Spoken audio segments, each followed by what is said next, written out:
Well, hello, it's me, the Dakota Kai guy, and welcome back to another one of my inconsistent videos. And being the Dakota Kai guy, I feel that I'm obligated to discuss the chain of events that transpired last night, which sent Twitter into a wrestling outrage, and rightfully so. So we kick off with the night with a glorious, beautiful, rejoicing moment in the universe of NXT, right? William Regal is out there. He has a huge announcement to make that they've been promoting the hell out of for days upon days on end. And the announcement ended up being the introduction of the NXT Women's Tag Team Championships. And who were going to be the first champions? None other than the first ever Dusty Rhodes Women's Tag Team Classic winners, Dakota Kai, this woman right here, okay, the best of the best, and Raquel Gonzalez. And of course, rightfully so, the CWC screwjob. It was a travesty, a tragedy. It was disgraceful. It was all these big words that I could use to describe such a horrendous event. But no, William Regal announced the introduction of the tag team titles, and he awarded them to Raquel Gonzalez and Dakota Kai for winning the first ever Dusty Rhodes Women's Tag Team Classic, and because they were kind of screwed out by Adam Pearce and the referee that ruled that Dakota Kai tapped out when she wasn't a legal competitor. Now, this was a glorious moment, and I didn't see it at first because I was at work. So I was just scrolling through Twitter. I was like, "Holy fuck!" I see someone tweet about Dakota Kai with the belt. I'm like, "Is this happened?" And he's like, "Yeah." I was like, "I have to see this." So I watched it, and it was such a beautiful moment, and it was just fantastic. I loved every second of it. They got crowned the champions. Dakota Kai was doing her Dakota Kai thing, being a badass as she does. But then later on in the night, for whatever preposterous reason, William Regal has them defend those tag team titles against Ember Moon and Shotzi Blackheart. So let's just skip right to the end of the match, right? Raquel Gonzalez catches Ember Moon out of the air into a powerbomb position, tries to powerbomb her. Ember reverses it, tries to Hurricane Rana Ember, but Raquel remains standing. She holds her again, tries to powerbomb her over the ropes. And this is where Dakota Kai comes running in. And she helps push Ember over the ropes, but Ember manages to take her and her momentum to bring Raquel over with her. And then at this point, Shotzi sneaks up from behind, right? And mind you, I'm at work while all this is happening. So this is a wild ride, roller coaster of emotions. Shotzi Blackheart rolls her up in an O'Connor roll, right? The referee goes 1, 2. I'm like, she's kicking out. She's kicking out. Because it looks like Dakota Kai's in a position about to fucking propel her off into the sky and kick out. And the referee hits 3. And let's take a look back to how my facial reaction shifted. I was like, she's gonna kick out to. Did that just fucking happen? Really?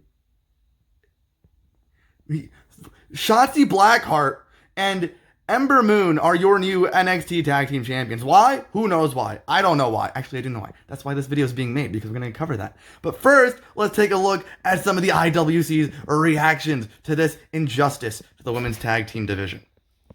All right, let's start by taking a look at this mark right here.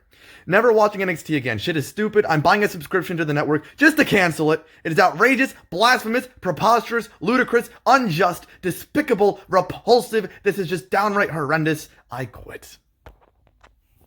Shitzy is a champion. My worst nightmare has come to life. It's horrible. Now, I agree. This is why Shotzi and Ember of all people?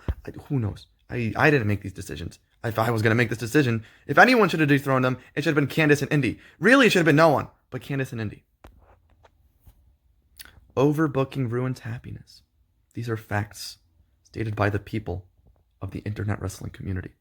You heard it here first. Now, this reaction right here is one I can support very heavily. Man, fuck this. And that is very appropriate. And I relate to you. Okay, fuck this indeed. Dakota held the title for 56 minutes. LMAO. Oh, would you look at that? A nice little ratio. Now this one's being included just because this is all Hunter's fault. Everyone blame Hunter. He did this. He put this out into the world. It is all his fault. Hunter, we are going on a revolution, and you are the first target on the hit list because we have a hit list. Okay? So this is all Hunter's fault. He predicted this. He put this into the world. Blame Hunter. This is all Hunter's fault, and I will forever have a vendetta against Hunter. Now, this one is the tweet that actually inspired me to make this video. I feel so bad for Kai and Gonzalez. They should have had a longer reign. I don't mind Shotzi number as champs, but like having the first champs and them losing the same night is whack, honestly. So basically, what I wanted to get into is looking at it from a logical booking sense rather than the Dakota Kai fan everyone knows me for, where I will defend her endlessly to the end of the universe, right? So yes, they were champions for a whole 56 minutes. It was a fun 56 minutes, the best 56 minutes of my life. Okay, it was glorious. It was tremendous. It was fantastic. It was an out of this world experience. It was true bliss. Okay, that's what it was. That's how I would describe it. But a lot of people are complaining and legitimately furious and fuming about the fact that they only lasted 56 minutes as champions. And while yes, I am fully supporting the hashtag CWC Screwjob Part 2, in a serious sense, the booking makes a lot of sense, right? Because the whole reason this classic happened was to showcase some more women's talent, specifically the tag teams, obviously, and establish some more legitimacy in the women's tag team division, as well as building up some newer tag teams. Now, as well as building up new tag teams, they wanted to further push the narrative that Raquel de Gonzalez is a dominant force and further her momentum. Which is exactly what they did. Raquel Gonzalez scored the pinfall in every single match in that classic that they had. So she continued to look like a dominant force to be reckoned with, and her momentum and stock increased. Now, they had a tag team title match against Shayna and Nia, where they were screwed out of a victory by a Raw referee for whatever reason. Adam Pearce is an idiot. And I honestly didn't expect them to win the belts at all, so I feel like that result was, inevitable. Because, reason being, Raquel Gonzalez versus Io Shirai was quite obviously the end goal of this whole little story, right? Because Raquel, all the way back at War Games, pinned the NXT Women's Champion.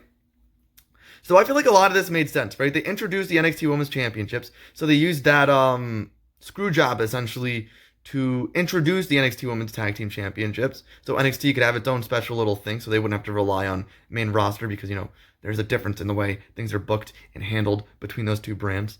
The main roster and developmental, if you will. So it all made sense, right? They used this little storyline to implement the Tag Team Championships. They awarded it to Raquel and Kota since they did win the Tag Team Classic, which was used to further Raquel's momentum.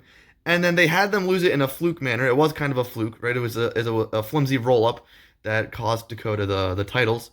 And this also plants a seed in the future once, presumably, Raquel becomes the NXT Women's Champion first, dethroning Io after you saw her step up to her in their backstage interview, for Raquel to turn on Dakota Kai for being the weak link in this narrative, which would then turn Dakota face, and obviously there would be a feud there. Whether or not Dakota would win, I could only hope so, but I'm not quite sure.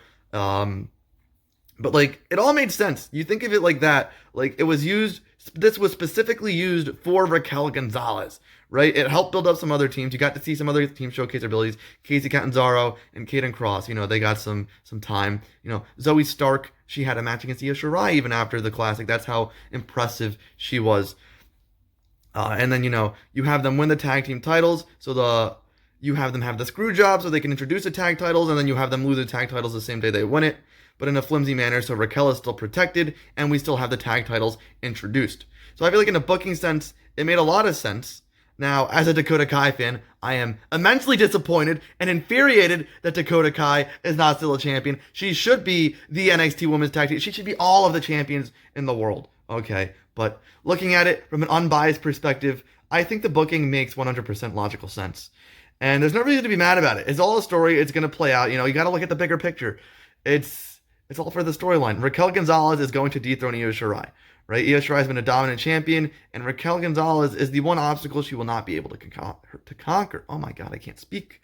So yeah, that's my analysis. That's my input. Thank you guys for watching. It has been your favorite Dakota Kai guy. And yeah. Okay, so one last thing I'd like to address is the fact that people have been saying Dakota and Raquel holding the titles for less than an hour devalues the legitimacy of the NXT Tag Team Championships. And while typically I'd agree with a statement like that, in the sense of this angle and storyline, I'd have to disagree. I feel like this was the perfect way to introduce the titles, right? Because as I said earlier, the whole point of the Classic was to introduce and establish some more teams, and also to heavily invest some stock in Raquel Gonzalez and further her momentum, establishing dominance. Now having their own tag team division, NXT used the screw job to introduce their own NXT tag team titles.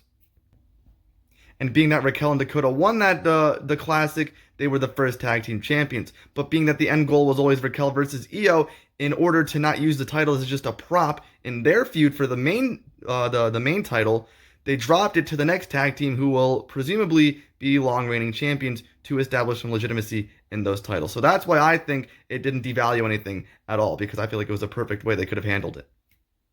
Don't forget to like, comment, and subscribe. Leave some feedback or whatever. And most importantly, follow me on Twitter at Dakota Kai Guy, so you can witness my mental breakdowns about Dakota Kai every week on Wednesday nights. So yes, thank you for watching. Share this with all the people in the world, and have a phenomenal day.